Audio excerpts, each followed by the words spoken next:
Hey guys, it's Howard Neller from the Listening Chair, along with a very international crew.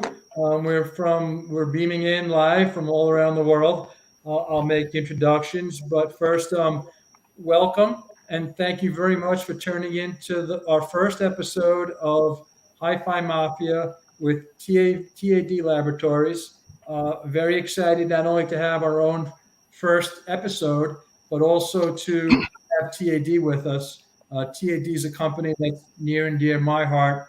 I'm fairly familiar with them. I visited their factory and their headquarters in Tokyo in 2020 and really received some amazing hospitality and heard some amazing sound. So I'm very excited about this. And without any further ado, let me make the introductions. At least I don't know about you guys at home, but right now I'm going to go from left.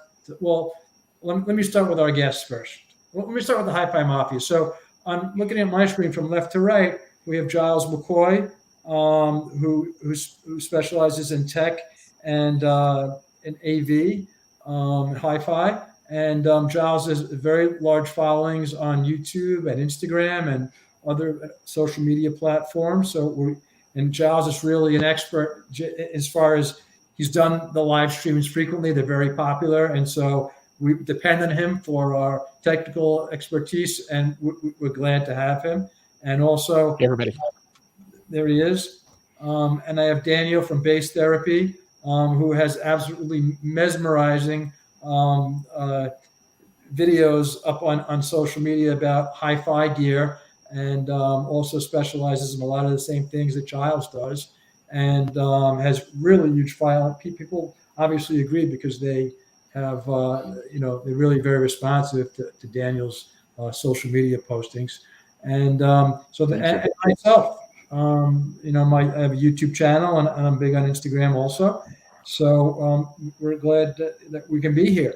And like I said, we're especially glad to have TAD here. Now, Giles is in Colorado and Daniel is in Utah and I'm in New York.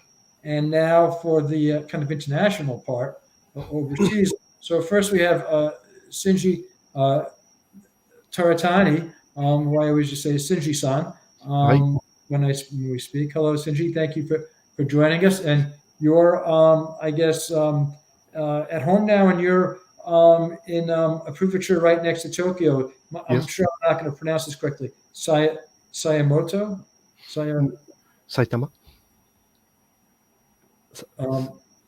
Say that again. I'm not hearing you. Okay. You guys hear him? Yeah. Okay, good. And Dave Manipur, and so Shinji is the president and the CEO. And a little bit before the show, we were chatting really what's the difference and what's the higher level. We couldn't really figure that out. So if anybody knows, shoot us a message. But and then from one of the TAD family, we have Dave Malikpour, who is TAD's U.S. distributor. And Dave is right now in London, right?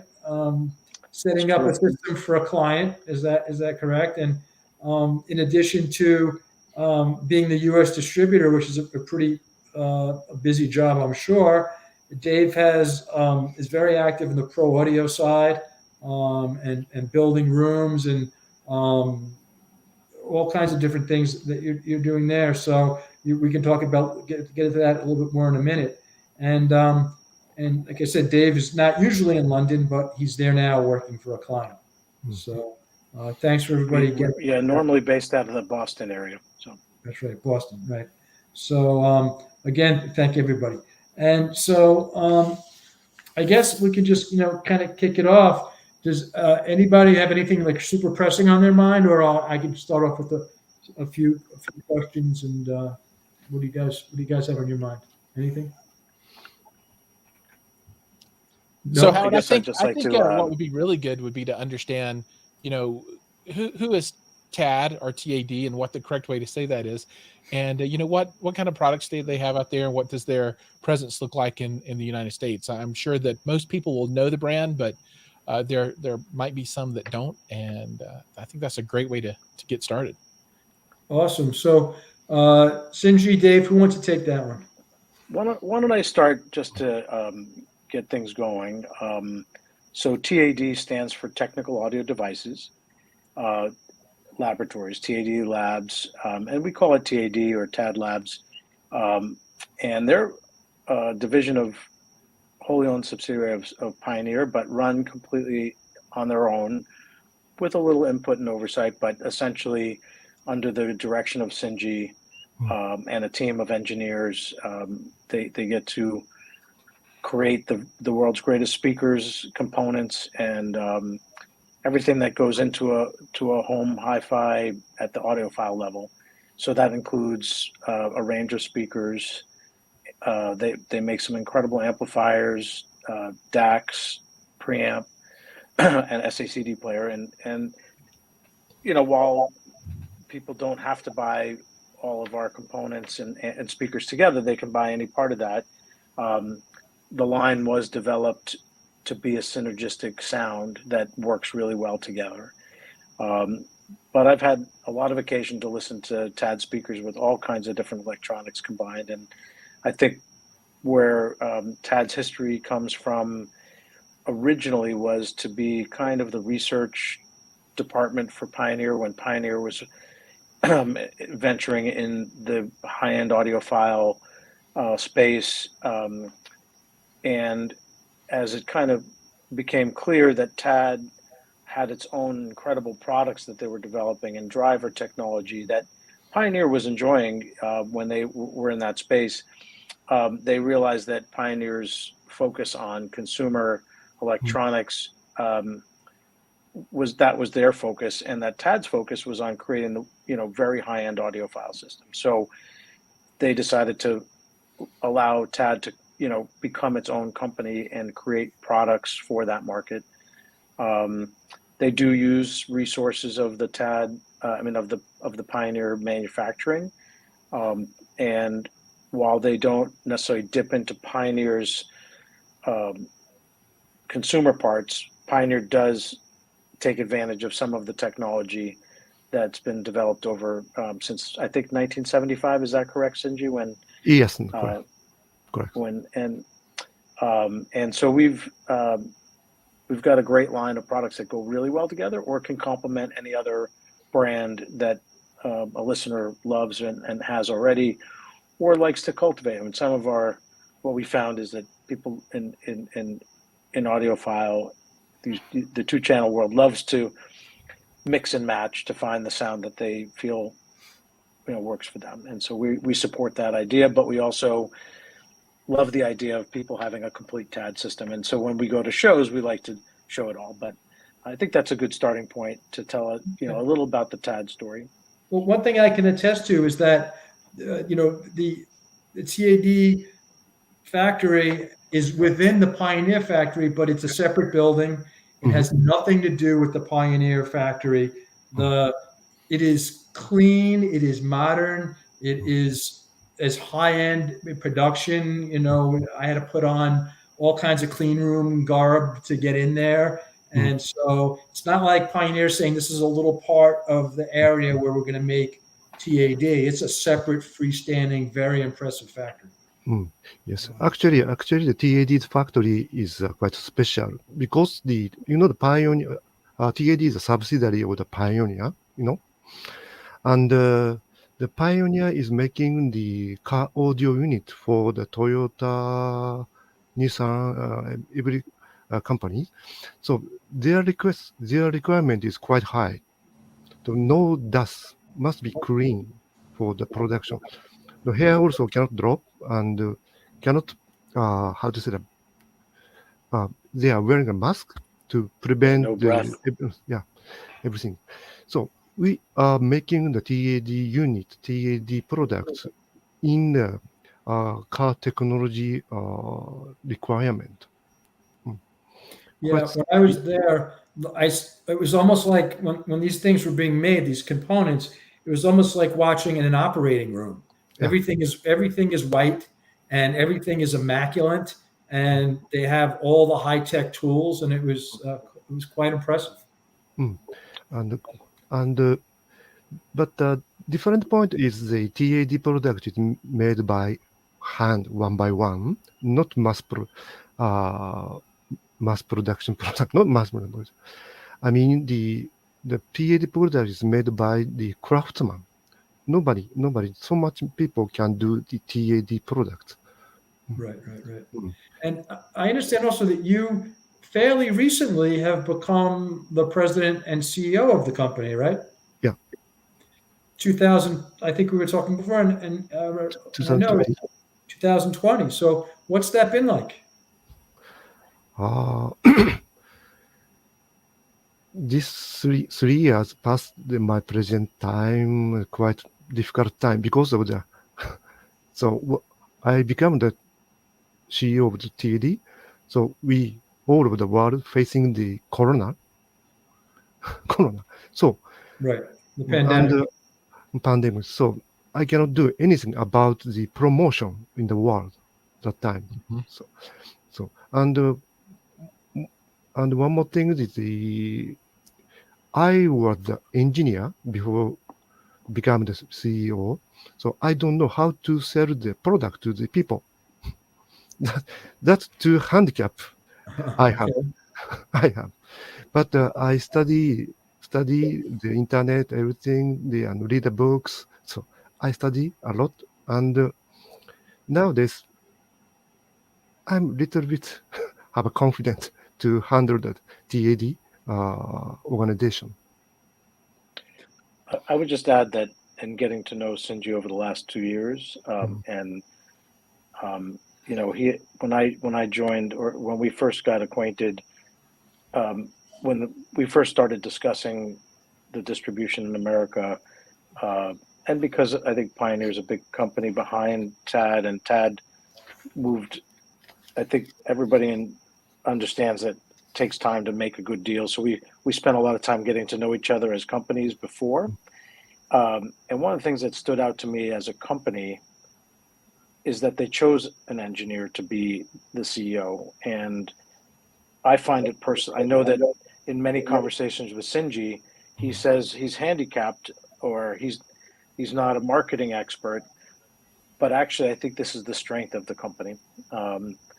A lot of companies that we contend with in the world today are filled with marketing guys, and they don't necessarily have the depth and breadth to understand the product or what goes into making it. They know what looks good or what part is great to sell, or they know the talking points. But Shinji's designed a lot of the products, and I you know, in terms of he's a mechanical designer, is that correct? Yeah. The right titles? Yeah. Shinji, so could you tell us a couple of the products that you were responsible for, the packaging and the metal, the beautiful? I mean, anybody who's seen the components knows that the design of it is exceptional. Which products, Shinji? Because there's so many incredible contributions. Yeah. So if I tell about the experience of my design product, I think not much time for this. Actually, I joined Pioneer in 1988, and I started to design the CD player. Uh, 3 or 5 years later, I designed the mechanisms of CD changer. That time the CD is quite major contents of the music source. So that I made the 100 CD changer and 300 CD changers mechanism. After that, CD is not popular, but a receiver, AV receiver is quite popular. The last years, almost 1997, 1998 is a AV receiver is quite major. I shift to the designing the AV receiver, but many years I have experience of the design side. But in the Pioneer, so is a big company. So engineer cannot be the engineer long time. So after finish, after experience of the engineering side, so must be the managing side. So I have the staff, and I only order and organize and manage the team. to make the product.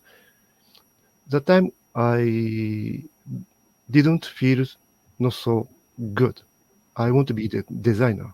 That's why I raised my hand to I want to join the TAD. So, and 2009, I could join the TAD finally. And I did the one product, the TAD M2 2500. That was the last product I made. One of the things that struck me about it was the attenuator with the ball bearings. Shinji, can you explain a little about that beautiful potentiometer that you made? That volume. The volume knob, exactly. Yeah. Yeah. It's quite unique. Actually, the TAD volume knob has the bearing systems to feel luxury feeling, to make it a luxury feeling. So I got the patent of this construction.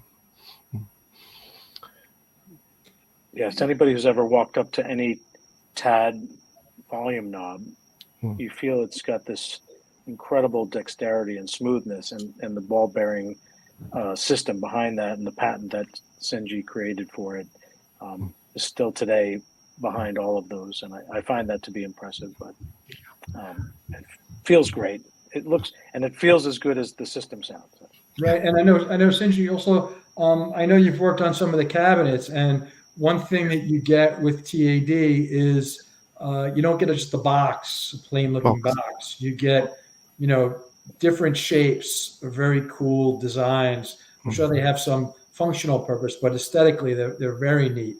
And so kudos to you on that for just not giving us like a silver or a black box or something. So they're very, you can tell you're looking at a TAD component. Dave, I was wondering for folks out there, if you could maybe speak a bit to, TAD's presence in the North American marketplace. And I think folks were familiar with the company and then they weren't around so much for a while. Maybe you could speak to that. Sure. Myself personally, I have about a 25-year relationship with TAD in the pro driver department, because I started making speakers about 25 years ago using the TAD 1601 and 4001 high frequency components and the 1801 subwoofer for our studio monitors, the Osberger studio monitors. And I got to know them pretty well. And, the first time I heard them, I thought, wow, this is incredible. Like what this is, particularly the 4001, just as an exceptional high frequency component. And over time, they became harder and harder to get. And, TAD went through a number of different steps and channels. And here in America, it was always like a kind of a sub channel of the Pioneer distribution. And at some point, I think Pioneer just wasn't the Pioneer USA entity. It was really focused at car and consumer and DJ and marine, and TAD HiFi and Pro became kind of a background concern. And at some points it had another distributor outside of Pioneer that handled it for a little while, MoFi. But I think, maybe not the greatest fit for either company. And so then after that, it went on hiatus with no distribution for the HiFi products for almost, I think, 4 years. And through my relationship with the folks at Pioneer USA buying Pro units, I think at some points we were the #1 buyer of Pro units in the US for quite some time. And jokingly, I said to Bob Ho, the guy at Pioneer, I said, Bob, I think I care about it more than Pioneer. And he said, you might be right, Dave. And I said, why don't you suggest that I distribute the Pro drivers? And, he thought about it. He goes, that's probably a good idea, but I don't think, TAD is really looking to do that. And, a couple of years passed since that little comment, and we bought as many drivers as we could get, and then he called me back in early 2021 and said, "Hey, they're now open to the idea of having a distributor for TAD in North America, and they really need somebody who would care about it and passionate about it." And I put your name in the ring, and they started thinking about it, and they thought, well, Dave's a really passionate guy about speakers and loves what we make. And he said to me, he's like, "Dave, it sounds good, but they really want the HiFi brand to live with the pro drivers because this is a family, and it needs somebody really passionate. And it doesn't need necessarily the biggest company. It needs somebody with the biggest ideas and someone who could really understand what a great product it is. And would you be interested if you had to take on the HiFi part of it to go along with the pro?" And honestly, I was like, whoa, that is interesting and exciting because, it's a legendary brand of maybe considered one of the top brands in the world. But at the same time, when I started looking at it, I realized like they weren't in every hi-fi shop. They weren't, talked about in the magazines. They were more legendary and not necessarily present. And so I knew if we took it on, we would have our hands full, in building it back up. And then at the same time, as much as I've been in the pro business for over 30 years and designed studios for some of the greatest artists and studio owners and actually been making speakers with TAD components for 25 years that have risen to the top of the studio game, my experience in hi-fi was my first love, which is putting a record down and listening to a pair of speakers and loving music as I do.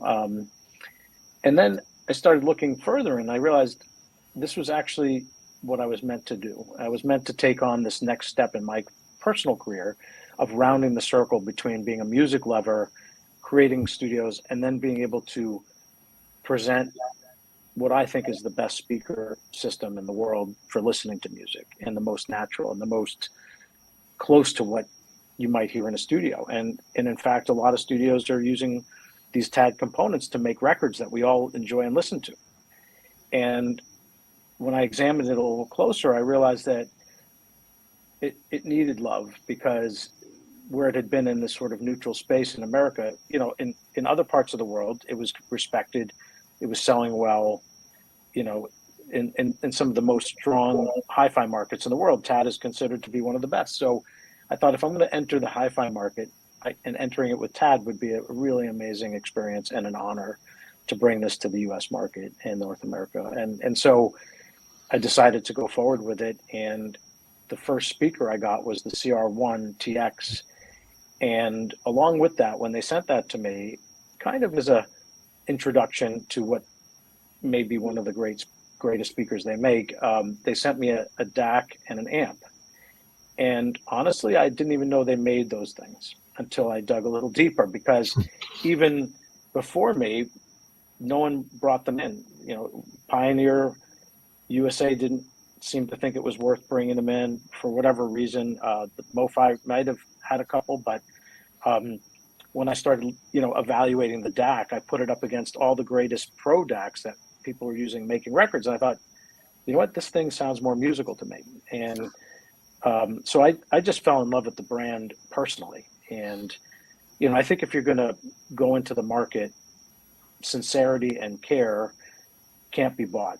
You have to have them inherently. And so when I put the CR1s up, it was interesting because I put them up and I had to go on a trip. So I set them all up in our listening room, and I listened to them and I thought, wow, this system has incredible detail. And I listened to maybe a couple hours of music, and I literally had to leave that night. And I said to the guys, like, hey, I want you to run this system 24 hours a day until I come back. And so I came back, and I went in the room and I was like, oh my God, this is not even what I heard when I left. This is something I've never heard, actually. And it really was moving to me. And I thought to myself, if it can move me like this, and I'm a critical listener, and we have to work for the greatest artists, and we have to present things in a way with a service approach and care, but all that goes out the window if it doesn't sound good, and the thing that's really different about 2-channel and HiFi is the listener isn't making records. Then it's not a tool. It's a joy. Mm. And if you can't find joy when you turn that on, you're never going to buy it. Gotcha. And I started listening. I went around to a few hi-fi dealers to hear what the competition had at the same price points, and I felt like they weren't as truthful. They weren't as enjoyable. And then I realized too that some of the things I expect from a high-end environment is a high-end room, a high-end listening experience. And I think there's room in hi-fi right now to expand that part of the business as well. And I like to equate it as, you know, if the speaker is a high-performance F1 racer, you kind of need a high-performance track to put it on. And I think in 2-channel world, a lot of times people have forgotten about the room. They'll spend a lot of money on a cable or a line conditioner, power conditioner, and I think those are greatly important. And each one contributes to the sound you're hearing, but the room Absolutely. also contributes. Let me cut you off for a So- second, baby. Okay. I apologize, Charles. Are we about to get cut off? Is that because half hour's flown by? Oh no, we're good. We can go as long as we want to. Okay, So there's no restriction. But for all the listeners out there that aren't familiar with the CR1, so it's a stand mount, but it's, you know, tweeter 6.5 concentric with an 8-inch bass driver, and it is a massive piece of equipment in that form factor. It's really, really good. It sounds really, really good. I think Dave might even be understating a little bit about the speaker. It's pretty special. You know, a 3-way in that size. It's pretty cool. Well, I think one of the things to know about TAD is that they made the CST driver, which is a dual concentric driver, and it uses, in the CR1 TX, it uses beryllium for both the mid-range and the tweeter, and there's something beautiful about that. But I could talk all day about how incredible they are, but you do have to come and listen to them. And, so I did want to just talk briefly, I think it like closes the loop here about the company's products, because I want people to understand exactly. I mean, these are very high-end products, right, guys? I mean, they're expensive, and they're handcrafted. They're well made, to say the least. You know, correct me if I'm wrong, but I think that TAD is one of the few companies that I know that make high-end speakers and high-end electronics. Is that correct? Can you think of other companies who do that? I mean, on the super high end, I'm not so sure. Not that many, if there are.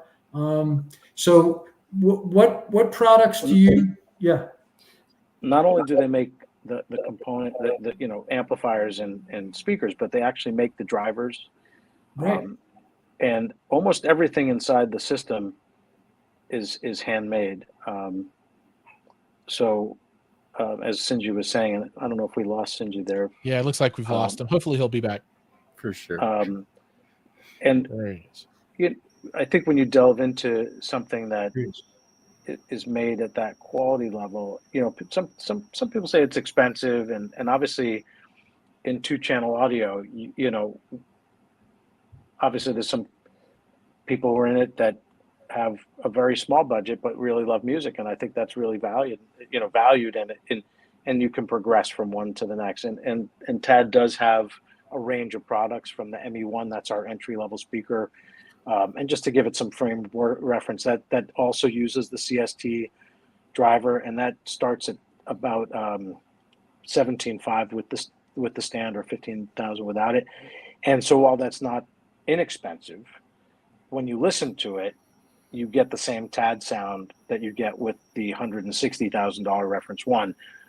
It's not as grand, it doesn't have as big woofers, but that tonality and that specialness in the high end and the mid range from the CST driver is expressed all the way in the entry product and carried out through the entire line. And I think we spoke to a customer this week who has R1s and needed a part that somehow, when he moved them, he damaged something, and he was telling us his story. He started with the E01 and fell in love with them, and then as his life progressed, he was able to afford the CR1, And then he got a much bigger home with a bigger listening room, and he went to the reference one, and he was so passionate as a user that it was moving to me, because I could hear in his voice just how much it meant to him, and how much. And I think, all of us, we work hard to, whatever your job is, whatever your career is, we're left with a certain time for ourselves. And for some people who are 2-channel lovers like myself, and I'm sure you guys, that special time is spent listening to music. And so in our journey, you can begin with something like an E01 and then eventually end up with the R1. And, one day, I don't know if my wife will actually let me put an R1 in our house, but it's my dream to have that to listen to. And we have it set up at the shop, but I definitely think that the listening part of this is what it's about, really. Anyway, you have some questions for Sinji or myself, or? Well, I was also wondering, we know TAD is into speakers, and we know TAD is into digital because they have DACs and CD players, and we know they're into analog, amplifiers and things like that. What about as far as sources? Will there ever be an analog source? Will there ever be a turntable? We know that Esoteric just came out with a top flight turntable. What about you guys? Anything you can talk about when it comes to that? Analog player? Vinyl. Vinyl. Of course, I want to try, but now I want to concentrate the digital contents, like a CD and DA converter and amplifier. So the analog technology, now the pioneer really left the analog technology. So nowadays we don't have the analog technology. And there are a lot of brands using making the analog. Our aim is we just get the signal from the analog player, and that we play back the best sound quality to our speaker. Analog wise, I think that nowadays no, but the future I don't know. Okay. One of the pieces that you came out with last year, I think the D700, right? The the D700, that's special. Yes. That's very special. I'm proud of we are proud of introducing the D700. Yeah, and for folks out there that don't know, that's the CD player for that folks don't know. That's in the reference series of electronics. So it's a no holds barred, best in class player. And and these products look like it and they sound like it, and they are special, as Giles said. They are special. Sinji, what do you think makes it special? What's unique about it, or why does it sound so good? Clock. It's clock. Our D700 has a quite special clock for generating the signal. That's quite precisely to create the signal for the sound. Now, am I correct that from a design perspective, TAD prefers to locate the clock inside the box as opposed to an external clock? Yeah, only the one clock is quite expensive one. So I think 100 times for against the general clock. And we request the supplier to make the clock crystal for the product. It's a special made for the TAD. But you put the clock inside the CD player. You don't sell a master. I don't think you sell them. I could be wrong. I don't think you guys sell a master clock that syncs more than one device, correct? Yeah. Actually, we don't have that kind of product. Just we only we focus the CD player. We want to make the best CD player in the world. We want it. focusing. Awesome. It's a great mission to make the best things in the world. And someone want to put the USB input for our D700, but I don't want. I don't want to put the USB input. This is the CD player. This is the best CD player. Don't want to put the additional.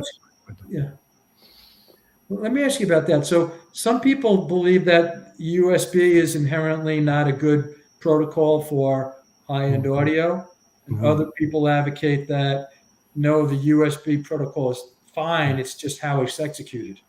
Yeah. What do you believe? It's not so easy question. But one thing I want to say, do you want to put the USB input at the binary record player? No, that is a record player, only for the binary. So our case is a CD player. I want to play back the CD player, not get the data from the outside. So, this is a CD player. Got it. Okay. I think when it comes to USB over audio or audio for USB, I think it's about the implementation personally and how and the way it's surrounded. But obviously, like they changed the spec when you look at USB-C or USB 2.0. There's some things that are better in one spec, but we lose something and when we move into these different formats. And obviously, connectivity today, if you want the very best connectivity between your components in the digital domain, USB is a fast and generally inexpensive way to implement that. But using AES is probably a much better format for moving digital signal. Actually, we don't put the USB input for the D700, but we put the USB input for our D1000TX. We separate. We only focus the references for the simple function. Actually, the D1000 DAC in the Evolution series of electronics is an interesting player because it does have multiple USB inputs, so you can use it without a preamp and use it as a source controller. You can stream through it, and it has level control for your amp. So you could, and I think in the Evolution series, that was designed in a way to simplify having high-end audio. So you didn't need to buy extra components. But there was also at one time there has been an Evolution preamp, and stay tuned. Let's just say that. Oh, that's a nice tidbit.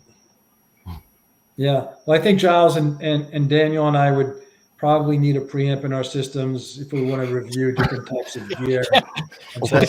You too expensive for me, man. But I'd be scared to touch it. Anytime you need to try anything we've got, you just give me a call and we'll hook you guys up with a demo and a review unit, because we do need people, one of the things I wanted to at least express to the listeners and to everybody is that we're on a mission now, and that mission is to expose the listeners to TAD. We want to go from being legendary to being heard, and when you hear it, you can't unhear it. And our very best way to grow TAD in the North American market is to build our dealer network, so you can walk into a store or go to a boutique or a cultivator of someone who curates systems for customers, and listen. And what we're finding, first off, my mission personally is to bring TAD to every show that we can afford and get a good room in. Some of these shows are really locked out, and I want to bring a big system, but you can't bring it into a 14 by 17 hotel room. And one of the biggest challenges that we face is we make a lot of really great systems, and they each are kind of sized for different size rooms and different types of listeners. And, I'm not going to come to the show and get 7 rooms and say, like, well, you got to go to hear each system in its own room. And so, for example, at the Florida Audio Expo, and I think, Howard, that's where we maybe first met, but, you know, we were able to get a big room, and we set up the reference one at one end and the new CE1 TX at the other end, which is, you know, since that show has become the most talked about TAD product in our line, because it fits into a certain place where, in the size that it sits, the price that it hits, it acts like something that's much greater. And it's really turned a lot of people on, because when they hear it, it's like, whoa, that little speaker makes that big sound. And I was recently at our one of the guys we work with, who's more like a curator boutique in Atlanta, 11 Stereo, and he has a really big ribbon speaker, and I can't remember the name of it. It's not Magna panel, but it's a combination of, you know, it's a 7-foot tall panel speaker with a bunch of subwoofers and a pile of amps and electronics, and SoundLab? It was pretty impressive. SoundLab? Allison, maybe. I wish I could tell you, because he's going to yell at me that I don't remember, but it was impressive, and it had a big, beautiful center image for, you know, spread out to the sides of his room, and the bass impression was great with 6 subwoofers. And then we switched over to the CE1 TX with, he has Viola Labs tube amps, and after a couple of minutes, I said to him, I was like, is it me, or does this speaker give you the same low frequency impression as those 6 subwoofers and this giant, you know, panel speaker? And he's like, you know, he's like, that's why I love them. And that's when people come in here, they can't believe it, because to me, and in fact, maybe it was more cohesive because it was all coming out of one place. And so I think our goal right now is to just get the speakers in front of people, let people hear it themselves. And how can they do that? Well, you know, we're building a small but dedicated dealer group. We've recently added a few dealers. We have a dealer, HiFi Audio, up in the Northern California. He's just opened his new store in San Francisco, but he's based up in Oregon. We have, you know, House of Stereo down in Jacksonville, who, in fact, you know, throughout these various changes that were going on, was still waving the TAD flag. And when I met Sinji, he goes, oh, you've got to call this guy, Joe Parvey, down at House of Stereo. And he actually invited us to bring the CR1s that I had gotten and bring them to Cap Audio Fest. And that was my first experience showing the speakers. And we won the Gold Award in a ballroom that was 50 by 30 with a speaker with an 8-inch woofer. And people would just say, where are the subwoofers in here? Like, how are you getting this entire room to deliver a really impressive bass signal? You know, Daniel would have loved it. He would have freaked out, because the whole room was engaged. And one of my pro clients, Jim Anderson, who's recorded Patricia Barber for, you know, 30 years, and I ran into him in the hallway, and he's like, oh, I'm just here because one of my friends is, you know, has got some speakers here. And I invited him to the TAD room, and he came in, and we put on a record that, you know, the record he had just finished with Patty, and we sat and we played it. And he turned to me after the first track and he goes, Dave, I'm really, I can't even tell you, but this is the first time I heard the snare drum sound like it sounded when I mixed it at Skywalker. He's like, it sounds real. Like, I'm right there, and we're in this ballroom with, you know, I'm blown away. And, you know, that's, you know, so I invited him to the next show to do a little curating and playing back some of his 30 years with Patricia and breaking down some of that. And, you know, I think the speakers, they just told, they told a story that people could instantly believe. And that's really what I want to have happen. I want to continue what we've been doing. We've been to as many shows as we can. We just did the show in Newport, or it's no longer Newport, but that's where I met Daniel, and I think they're doing a great job also of creating a different kind of show. And Florida Audio Expo, they're creating their own type of show, and Cap Audio Fest.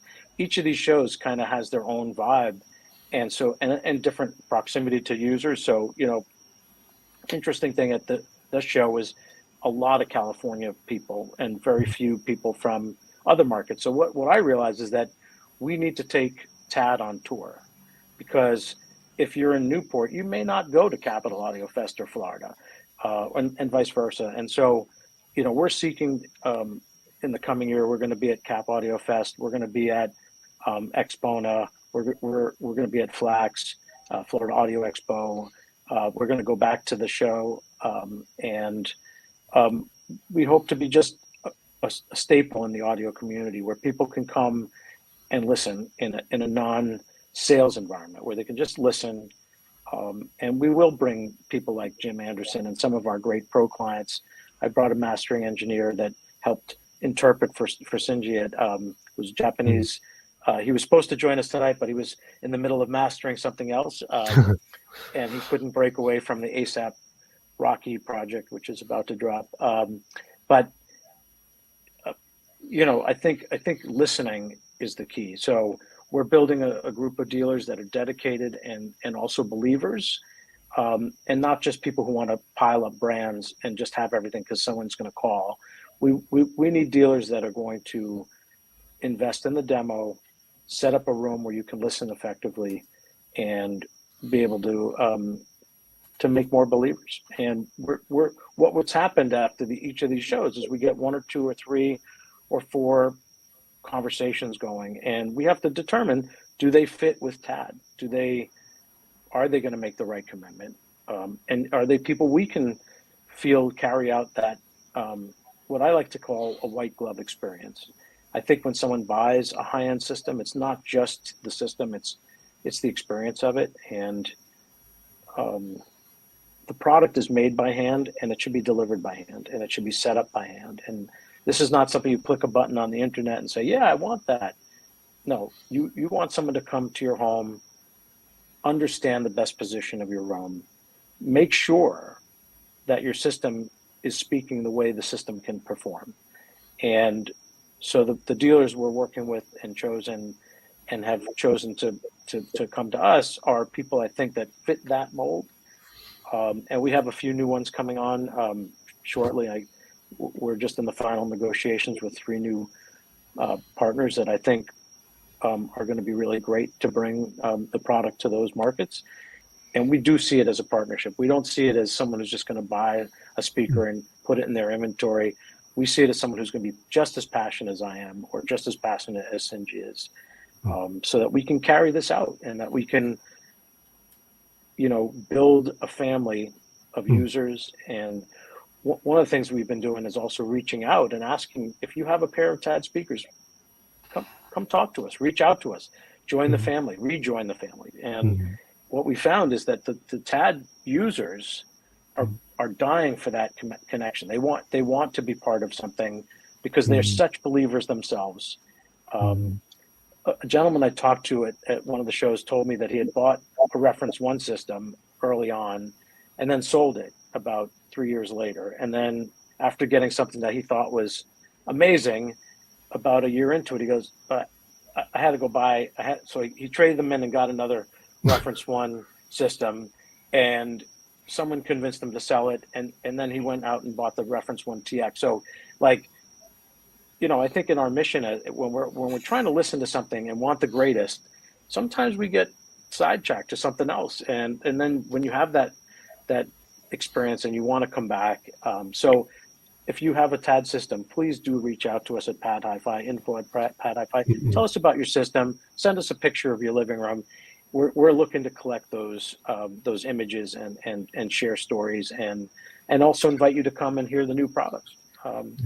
And be part of the TAD Lab family. It means a lot to us.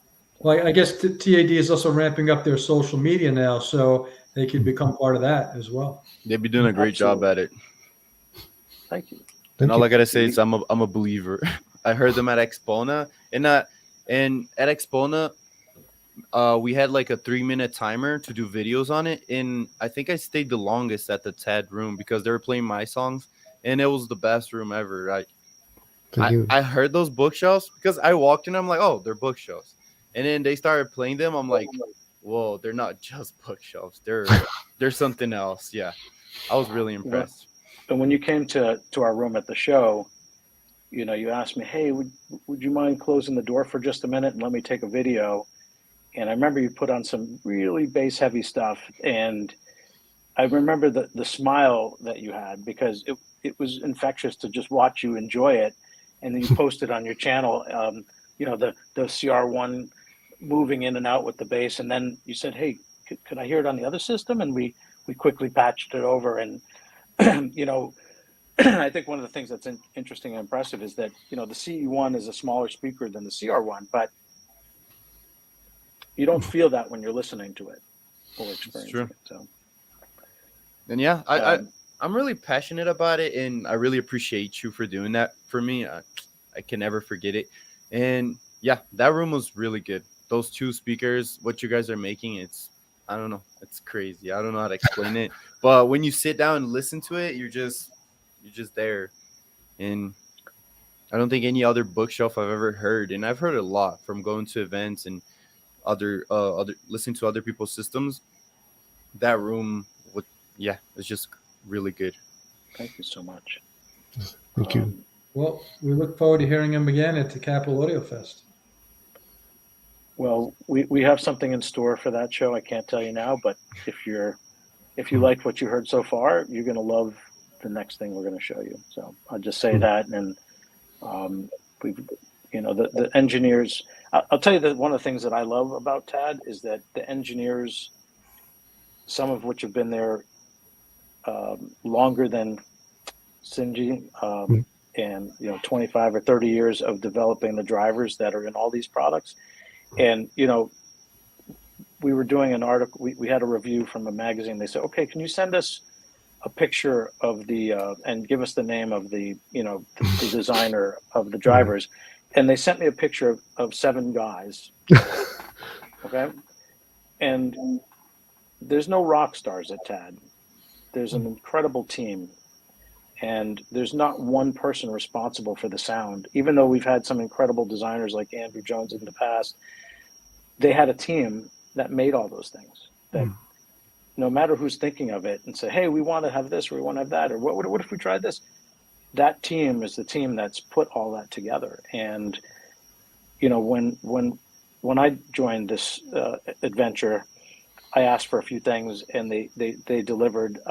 You know, for years I used to sell this component, the ET703A or ET703, the original super high frequency compression driver that can go out to 45,000, you know, kilohertz, and we would use that as, instead of an EQ on the horn, we'd add the super high frequency driver, and that would take over from about 7K to, you know, 45K, and you know, I use a measurement system that is pretty amazing called Smart, but it only goes out to 25K, so I don't even know what's going on beyond that. I'm looking into getting a system that higher resolution than that, but you know, once you hear that and experience it, it's amazing. So, but it had been discontinued because of parts availability and materials availability. And I said, they said, Dave, what do you want? I said, well, I want an ET703 Mark II, but I want it to be as good as or better than. And about a year later, he said, okay, we have it. And finally, I got some of them. We have more coming. But the first pair I put up, honestly, I thought I've never heard this before. I've just never heard something so beautiful and so expressive in the top end at the same time as smooth and natural and unartificial, and without any EQ, without any tethering. Just turn it on, cross it over right, and listen to it. And you know, so you know, we also suggested some ideas for products in HiFi that we feel were missing in the line, and I feel really honored that TAD Labs has listened to my thoughts and my wishes, and bringing some of that to the market as we go together.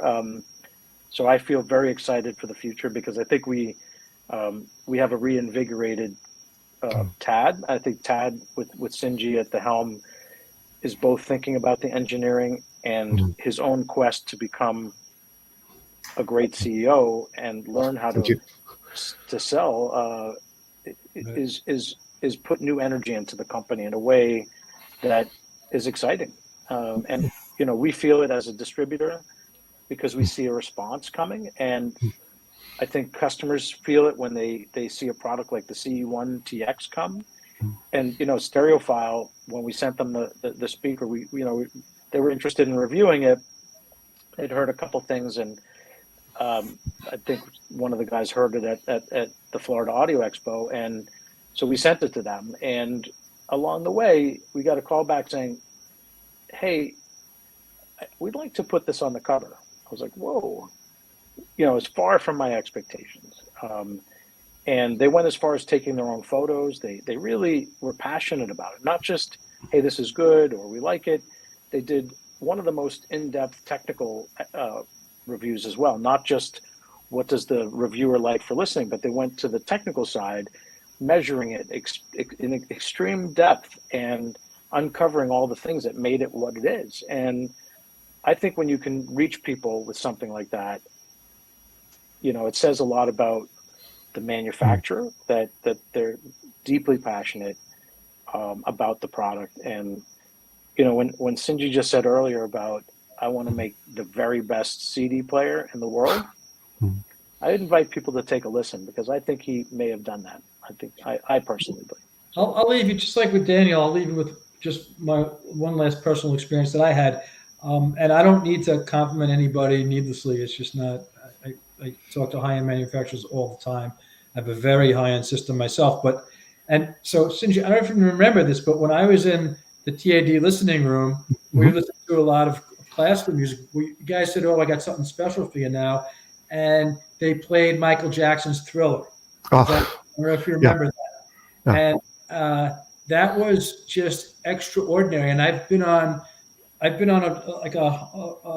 mission ever since.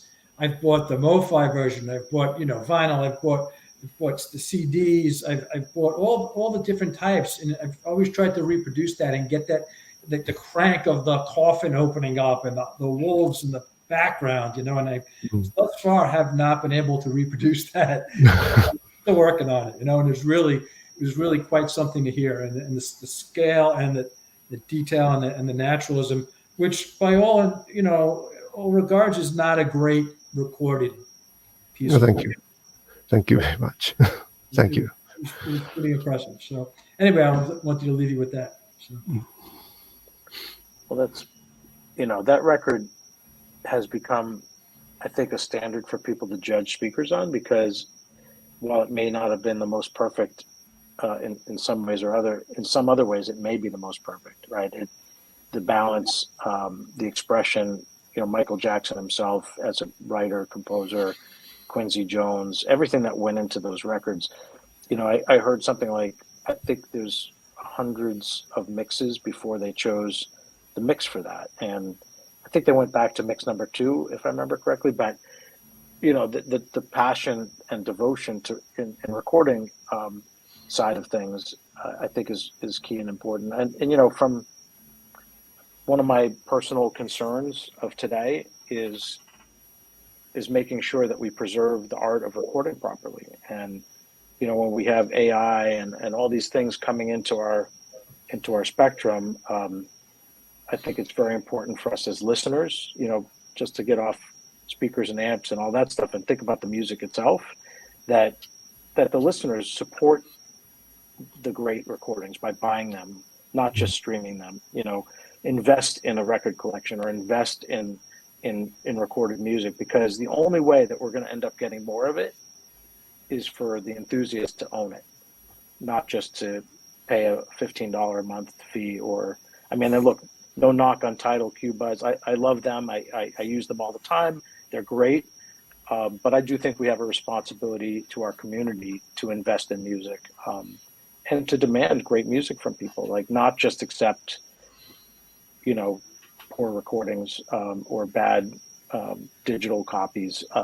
So I applaud the companies out there that are, trying to make great recordings that we can own and buy and keep in our collection. So I encourage you guys to do that. We could go through some. Howard, you're muted. We could go through some questions on the comments. Yeah, let's do that. Just but what's also, and then to have, and that you thought that the multifaceted, aspect of that recording, to have Vincent Price at the end there, his voice is absolutely fabulous, and to have that reproduced is in that manner is just the icing on the cake, as far as I'm concerned. So, yeah. You guys want to go through the questions and see?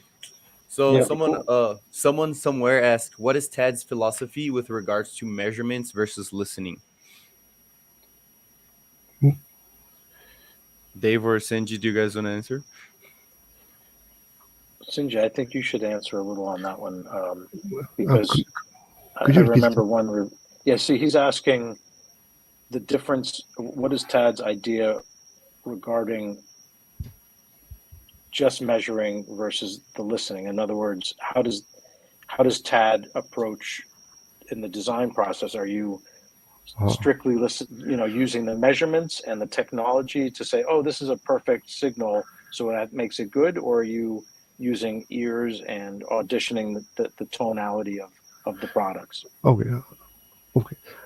Both is important for the TAD technology TAD designing, because we cannot feel the only seeing the data, right?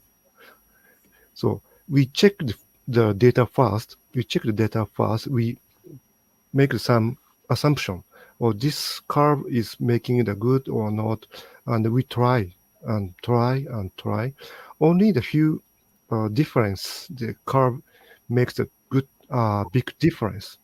That's why we study about the data, and we try our ear to listen and feel, and back to the data, and one more time. I went to the Tendo factory Wednesday and Thursday, so they were making the new product. So I saw a lot of parts, only the small difference. They tried the test, listening, check, change. Almost that time was the final decision of the mass production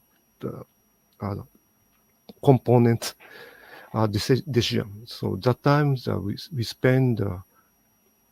I spent only the 1 day, but our engineer spent 3 months to decide the network components. They always checking the data and listening and the data. This is both important for us. We not only the data but also the listening. I think the the decision who decide the sound quality is a human, not the data. That's why the listening section is quite important. And we join. We have the 3 engineers in the speaker factory, and I and one marketing guy went to the factory, and we discussed which one is better. This one, this one, okay. I spent much time to decide the sound quality. I can say both is important. One element I'd like to add to this is that when you're looking at a signal, like let's say 100 hertz, this is 100. This is something you can understand and you can look at in a space on your computer screen. Right? When you're looking at 17,000 or 10,000 or 20,000 cycles, 20K, like the differences of a hair size difference, you almost can't measure it really. But when I'm tuning studio loudspeakers, so I can make a 1/10 of a decibel increment at 20K, and you can hear it. Even if someone says there's no way you can hear 20, no, absolutely, everything is interactive. And when I make those changes, I can't see them, even with the very best test equipment. Okay, in the listening, we just cannot see the differences of micro changes in high frequency. Correct. We can hear them, but we cannot see them. And so I think if you're just strictly relying on anechoic data or listening in spaces that are not real to make your decisions, I think you're missing the point. That's me personally. I'm sure there's an AI version that might say that we could, do a test that's going to tell us what's best. But I personally think and I love what you just said, Sinji, that the decision's made by a human. Yeah. And let's hope that humans. What other questions you guys out there in the field? So the other question is by Colin Saunders, and he said, any plan for an integrated amplifier in the Evolution series or a streamer DAC combination? What does it mean? How to say? Jason, do you understand? Yeah. So, in a way, I mean, today a streamer has a hard drive, I guess, versus our DAC. So a DA1000 DAC, you can stream, you can plug a USB into the back of it and plug in your Qbuzz and directly stream off the internet. But what we don't have is a storage device to keep all your files. Sinji, would you say that? Do you think that Tad is interested in creating a streamer in the sense of a unit that's going to store the data and maybe deliver it in a way that's the best? You mean the TAD makes some streamer? Yeah. Do you think TAD would be interested in a streamer? Actually interested, but we don't do that. We don't do that. So our task is we get some data from the network, hard disk, everything. So our task is to make the good sound, digital sound to analog, to make it better feeling sound. That is our task. Streaming wise, I think many companies are making the streaming machine. So now we are not a big company, we want to focus on how we make the good sound, digital sound to analog. So that's why we make the DA converter, and CD, not streaming machine. One thing I would point out, Colin, also is that our DAC does have the ability to take in a number of inputs, so you can still use the DAC as your central piece and just connect it up to one of our amps or whatever amp you love. And it's going to give you level control. It's going to give you the choice of 4 inputs, USB, AAS, and volume control. So in a way, we don't need an integrated amp. If you buy our DAC, you can just buy our DAC and buy an amp, and you can have a very, very streamlined, very purist signal path. So I think we don't see an integrated amp as a necessity because of this idea. A preamp is a good thing to have. It can add something to your system. And there was a preamp in the Evolution line, and we hope there will be again another one soon. Hopefully. Yeah. I think that's all there's one question that says, how do the CE1TX sounds with LAM M.2 monoblocks? Do you guys want to explain it? Because in my eyes, answering to that question is kind of hard, because it's comparing to what, I don't know. Do you guys have any way to explain that?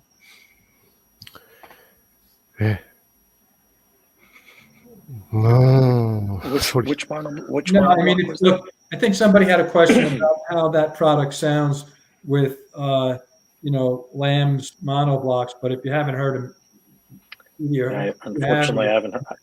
I would love the experience of, what I found is that first, I've had the CE1TX on a few different products. That I heard them with the Viola Labs Of course, heard them with our own monoblocks and as well as the Evolution. And each of those different experiences were all excellent. I do think that the C1TX will also reveal the quality of the amp that you're driving it with, and they do love to be powered with something with a good amount of power. I wouldn't say they're inefficient, but they're very sensitive in a certain way, so they can really uncover small differences. And when I heard the Viola Labs with the C1TX, I was super impressed because I hadn't heard a high-end tube amp with them, and so that was a great experience. I did hear a Macintosh on them that I thought was impressive, and to me, the Mac has a certain sound to it that is a nice sound. The interesting difference between the M700 TAD monoblock and the M1000 Evolution amp. When I first was listening on just the Evolution amp, and I was really impressed at how well the Evolution amp could deliver the low frequency. But then when we put the M700 on, which has more power and is obviously a much higher level amp price-wise, I was shocked actually at how much more just cohesion and bass and just everything just came alive, another level of amazingness. So I think if you have something like the Lamb, or you have a favorite, I've also heard TAD with the T+A 1000-watt monoblocks that have the tube rectifier, or you can switch between the tube, and that was an incredible combination. That was actually with the CR1TX, and honestly, it made me want to buy them. Other than having to pay for them, but because they're not cheap, but they're a great value. Actually, I think the T+A amps, of course, when you make a bunch of amplifiers, you want everyone to love what you make. But I think hi-fi, you have to be a lot more open than that. I think we have to realize that, or if somebody has a Boulder, or they have whatever it is that they believe in or they love, or that. How does our speaker go with that? And I think the unique thing about TAD may be that each amp that I've heard them with, I felt like, oh, I could fall in love with that too. Like it rose to the occasion, and I haven't heard anything that made them sound bad. Let's just say that. So. All right. Yeah, no, that's great. Unfortunately, our time is drawing to an end. Yeah. And I think that maybe the best thing to end with is for folks that want to become a part of the TAD family or are interested in understanding more, how do they find out, where a local dealer might be? Can they go to the website and look up a dealer list? How can they find the closest spot to hear the gear? Well, the first thing I would suggest is to just reach out directly to us at info@padhifi.com. And you can also go to the TAD Labs website, where we are listing the current dealers. As we're building new dealers as well, we've had a couple customers tell us, hey, this is a great guy to deal with. So we're also open to hearing about if there's a dealer in your area. We are looking for some specific territories where we haven't really found the right combination of what that dealer has to offer, or the right approach, or just their openness to having our products. So we're looking for a good representation in New York market and mid country. So we're open, but we do have a small but really great group of dealers. And if you reach out to us, we'll definitely get you in touch with one of them. All right, we sell exclusively through dealers. So yeah, very good. Awesome. All right, Howard, I think you can close us out, sir.